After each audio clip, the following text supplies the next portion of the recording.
Hello friends, welcome to कटिया D के education point. I am Divya और आज हमारी ईवीएस की क्लास नंबर 17 है और हम जिसमें कि 15 क्वेश्चंस करने वाले हैं। तो चलिए क्वेश्चन को शुरू करते हैं।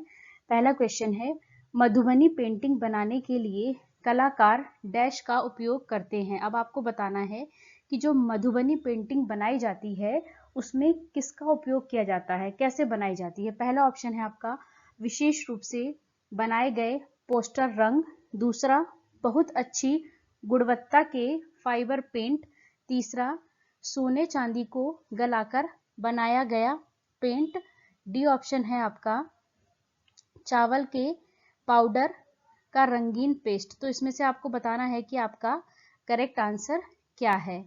तो इसमें आपका करेक्ट आंसर है चावल के पाउडर का रंगीन कलर, चावल के पाउडर का रंगीन पेस्ट, जिसका उपयोग किया जाता है आपका मधुबनी पेंटिंग बनाने में। तो ऑप्शन नंबर डी आपका करेक्ट हो जाता है।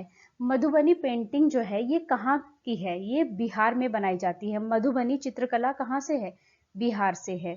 मधुबनी जब पेंटिंग बनाई जाती है तो उसमें किस तरीके के चित्र बनाए जाते हैं? तो जो मधुबनी चित्रकला होती है उसमें मनुष्य, जानवर, पेड़, फूल, पक्षी, है ना, इनके चित्र बनाए जाते हैं। नेक्स्ट क्वेश्चन है आपका, पर्यावरण अध्ययन में अवधारणाओं को प्रस्तुत करने की विधियों के चयन के लिए निम्नलिखित में से कौन सा सर्वाधिक महत्वपूर्ण कारक है?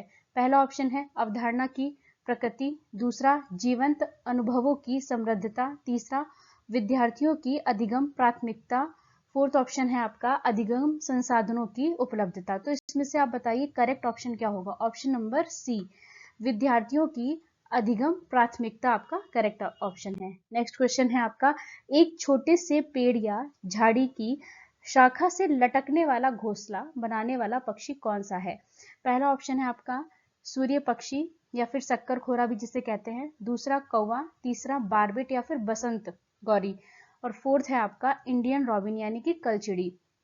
तो इसमें से आपको बताना है कि पेड़ की शाखा से लटकता हुआ घोंसला कौन सा पक्षी बनाता है। तो आपका करेक्ट आंसर है इसमें सूर्य पक्षी, शक्कर खोरा, है ना। कौवा कैसा घोंसला बनाता है? कौवा पेड़ की सबसे ऊंची डाल पर अपना घोंसला बनाता है। और कौन सा पक्षी है जो बहुत चालाक होता है और अपना घोंसला नहीं बनाता है? वो कौन सा पक्षी है? कोयल। कोयल क्या करती है? वो कौवे के घोंसले में अपने अंडे रख देती है और अपना घोंसला स्वयं नहीं बनाती है। बारबेट, बसंत गौरी, बसंत गौरी कहाँ बनाता है अपना घोंसला? ये पेड़ के तने में छेद करके वहां पर अपने अंडे देता है। और इंडियन रॉबिन, इंडियन रॉबिन क्या करता है? ये सड़क के किनारे पत्थरों के बीच में अपना घोंसला बनाता है। तो आपका ये जो क्वेश्चन नंबर 3 है इसका करेक्ट आंसर क्या है? ऑप्शन नंबर ए, सूर्य पक्षी। नेक्स्ट क्वेश्चन है आपका, मिर्ची हमारे देश के लगभग हर हिस्से में उपयोग होने वाला एक महत्वपूर्ण मसाला है। इस मसाले को व्यापारी हमारे देश में कहां से लाए थे? पहला अफगानिस्तान से, दूसरा चीन से, तीसरा दक्षिण अफ्रीका, फोर्थ है आपका दक्षिण अमेरिका से। तो अब आपको बताना है कि जो मिर्ची है ये हमारे देश में कहां से आई है। तो आपका करेक्ट आंसर है ऑप्शन नंबर डी, मिर्ची, आलू और टमाटर ये कहां से आए हैं? दक्षिण अमेरिका से आए हैं। तो आपका करेक्ट आंसर क्या है? Option number D. अच्छा, चीन से क्या आया है? चीन से आया है सोयाबीन। और दक्षिण अफ्रीका से क्या आया है? कॉफी बीन्स और भिंडी। नेक्स्ट क्वेश्चन है आपका, पक्षी निश्चित समय पर अपने पंखों को खो देते हैं और यह प्रक्रिया क्या कहलाती है?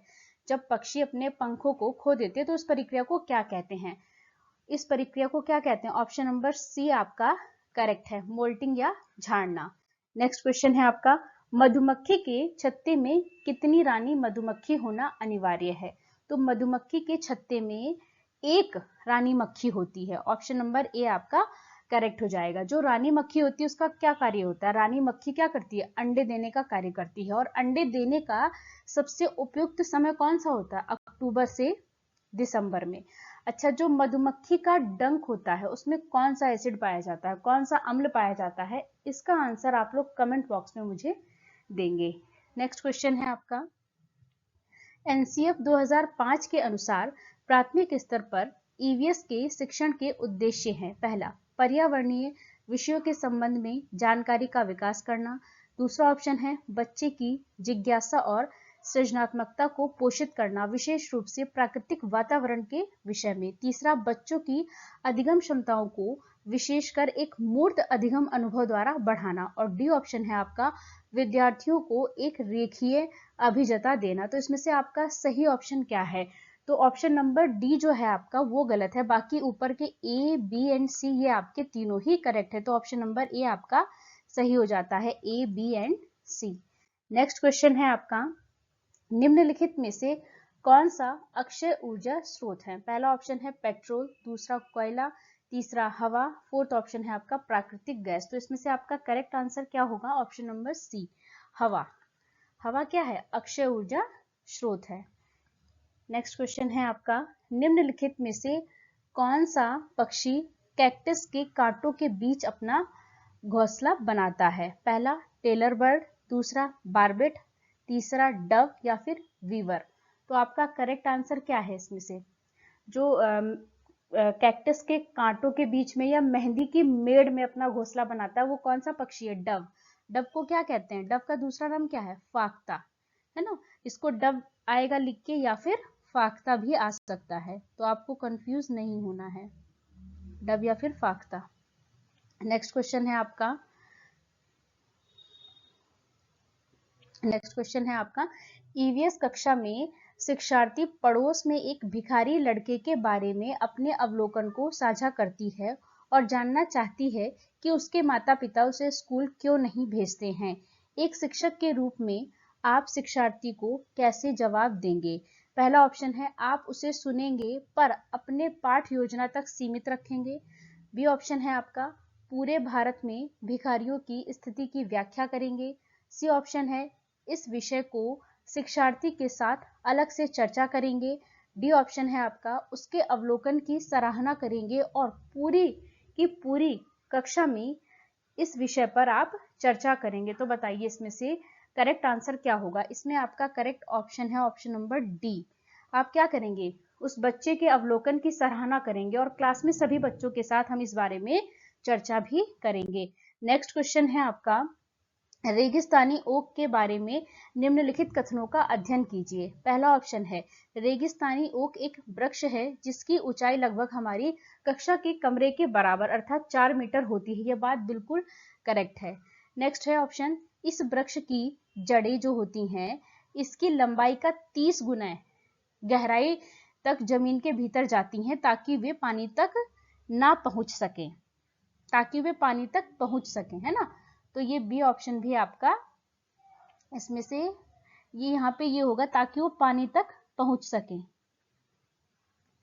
ये भी आपका करेक्ट हो जाएगा। इसकी जो जड़ें होती हैं वो इसकी लंबाई का 30 गुना गहराई तक नीचे जाती हैं ताकि वो पानी तक पहुंच सके, है ना।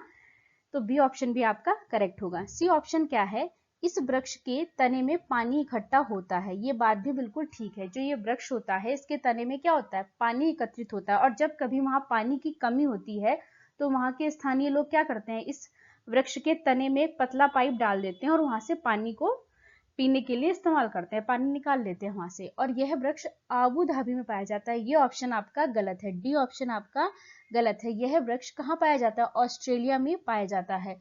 और जो डेजर्ट ओक होता है इस पेड़ में पत्तियां बहुत कम होती हैं। तो आपका ए, बी और सी ऑप्शन आपका करेक्ट होगा।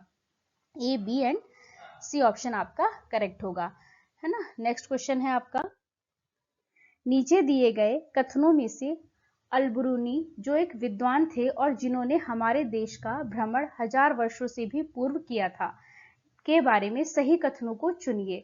अलबरूनी के बारे में हमें बताना है।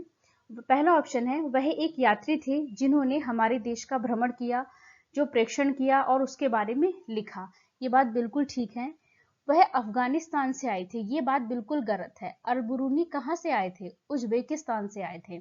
सी ऑप्शन है उन्होंने उन चीजों के बारे में लिखा जो उन्हें अपने देश से भिन्न लगी। ये बात भी बिल्कुल ठीक है। उनकी पुस्तक से हम अपने देश के भूतकाल और सांस्कृतिक विरासत के बारे में बहुत कुछ जानकारी प्राप्त कर सकते हैं। ये बात भी बिल्कुल ठीक है। उन्होंने विशेष रूप से हमारे देश के लोगों के तालाब बनाने में कुशलताओं का उल्लेख किया है। ये ऑप्शन भी बिल्कुल करेक्ट है। अलबरूनी ने जो किताब लिखी है उस किताब का नाम है किताबुल हिंद, है ना। तो आपका इसमें बी ऑप्शन गलत है। वो कहाँ से आए थे? उज्बेकिस्तान से आए थे, है ना। बाकी ए सी डी ई आपके चारों ऑप्शन आपके करेक्ट होते हैं। A C D and E, option number 3 आपका करेक्ट होता है। 6 महीने से भी अधिक समय तक अंतरिक्ष में रहने वाली प्रथम भारतीय महिला हैं। तो आपको बताना है इसमें से कि वो कौन है। पहला ऑप्शन है आपका वाहिदा प्रिज्म, दूसरा ऑप्शन है कर्णम मल्लेश्वरी, तीसरा है बछेंद्री पाल, फोर्थ ऑप्शन है आपका सुनीता विलियम्स। तो इसमें आपका करेक्ट आंसर क्या होगा बेटा? Sunita Williams, option number D आपका करेक्ट है। लेकिन वाहिदा प्रिज्म कौन है? वाहिदा प्रिज्म भारतीय नौसेना में डॉक्टर थी और इन्होंने, ये पहली ऐसी महिला थी जिन्होंने परेड का नेतृत्व किया, वाहिदा प्रिज्म ने। कर्णम मल्लेश्वरी आंध्र प्रदेश की रहने वाली हैं और ये वेट लिफ्टर है और ये कितना वजन उठा सकती है? 130 किलोग्राम, है ना। बछेंद्री पाल कौन है? बछेंद्री पाल जो है माउंट एवरेस्ट पर फतेह करने वाली भारत की पहली और विश्व की 5वीं महिला है। तो ऑप्शन नंबर सी भी आपको पता चल गया और आपका इस क्वेश्चन का करेक्ट आंसर है option number D. Sunita Williams जो थी वो क्या थी? वो क्या है? हेलीकॉप्टर पायलट है। और वो क्या बनना चाहती थी? सबसे ज्यादा इंपॉर्टेंट कि वो क्या बनना चाहती थी। तो इसका ऑप्शन आप, इसका आंसर आप मुझे कमेंट बॉक्स में देंगे। क्वेश्चन है आपका, अध्यापक विद्यार्थियों से एक चींटी का चित्र बनाने को कहते हैं। कुछ विद्यार्थी चींटी के 4 पैर बनाते हैं जबकि कुछ 6 और कुछ 8 पैर बनाते हैं। अध्यापक को क्या करना चाहिए? पहला ऑप्शन है यह कहना चाहिए कि चींटी के 6 पैर होते हैं, 4 या 8 नहीं होते हैं। क्या ये कहना चाहिए एक टीचर को? दूसरा ऑप्शन है यह कहना चाहिए कि जिन विद्यार्थियों ने 6 पैर बनाए हैं वे सही हैं, बाकी सभी विद्यार्थी गलत हैं। सी ऑप्शन है उन्हें चींटी का चित्र दिखाकर पैरों की संख्या देखने के लिए कहना चाहिए।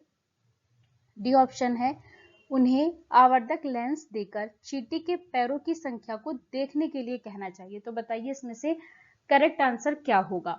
ऑप्शन नंबर डी क्या होगा? बच्चे को हम लेंस देकर कहेंगे कि अब चींटी के पैरों को देखो। जब बच्चा स्वयं करेगा तो वो और अच्छे से सीखेगा। तो ऑप्शन नंबर डी आपका करेक्ट है।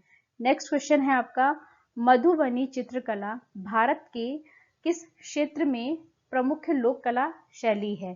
तो आपका आंसर है ऑप्शन नंबर बी, बिहार की। वीडियो अच्छे लगे तो लाइक करें, शेयर करें, चैनल को सब्सक्राइब करें। Thanks for watching this video.